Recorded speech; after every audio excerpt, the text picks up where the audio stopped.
මොකද්ද මේකේ ලියලා තියෙන්නේ සීයේ? වැඩිහිටි දිනය සමරමු. සීයේ කවුද සීයේ වැඩිහිටියෝ කියන්නේ? ඔන්න එහෙනම් අහගන්නකෝ වැඩිහිටියා කියන්නේ දු මේ මං වගේ වයසින් වැඩි අයට.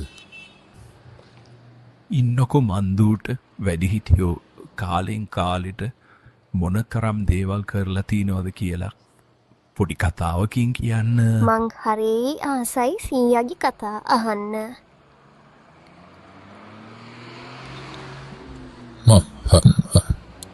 මේ පින්තූරේ තියෙනදු රෝදේ හොයාගත්ත හැටි කියන්නේ ඇත්තටම හදාගත්ත හැටි.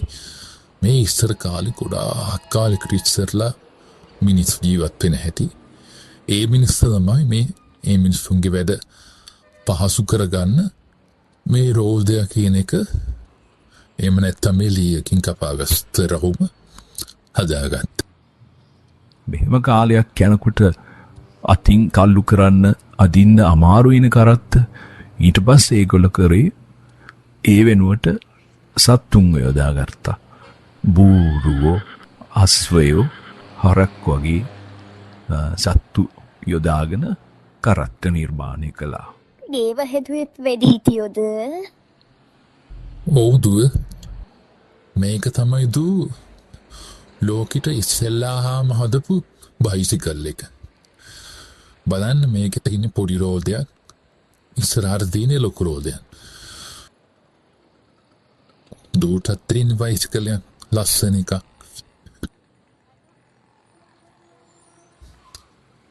ඊටත් කාලෙකට පස්සේ ලෝකෙ හදපු පළවෙනි කාර් එක තමයි දු මේක. මේ හදපු කෙනාගේ නෝනා තමයි පැදගෙන යන්නේ. එයාගේ අම්මව බලන්න ගියා තනිවම මේක පැදගෙන. බලන්න කොච්චර වටිනවද කියලානේ. හරි ෂොක්. එතකොට දු මුල් කාර් එකට පස්සේ කාලයක් යද්දී තවත් වාහන කාර් මේ වගේ හැදුනා. වෙනස් වුණා. ලස්සන වුණා. වේගවත් වුණා. එහෙම වෙලා ඔය අද තියෙන තත්ත්වයට වාහනපත් වුණා. යා පුංචි කාලෙත් මේ වගේ වාහන තිබුණාද සීයේ? ඔයි නැහැ. අපේ පුංචි කාලේ මේ තරම් දියුණු වාහන තිබුණේ නෑ දු. මේ එකම පාරේ බර කරත්ත, බක්කි කරත්ත, CTP බස්. එතකොට කරත්ත තල්ලු කරන් යන මිනිස්සු ඒ ඔක්කොම එකට ගියා. බක්කි කරත්ත මොනවද?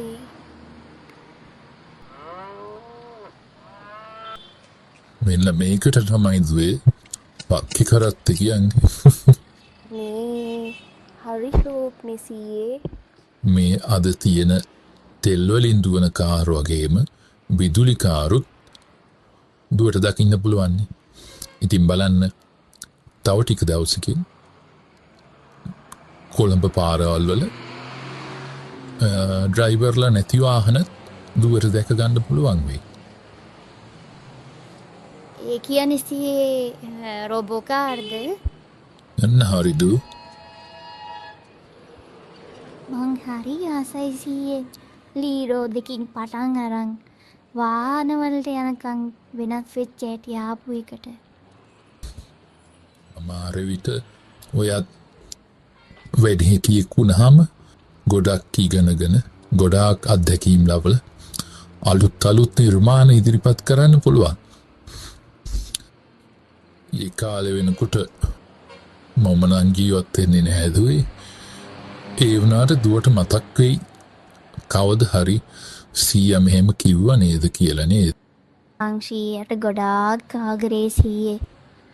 කවදාවත් මට සීයාව අමතක වෙන්නේ නැහැ සීයේ. මගේ හොඳ දුව. වැඩි හිටි දිනය සමරමු.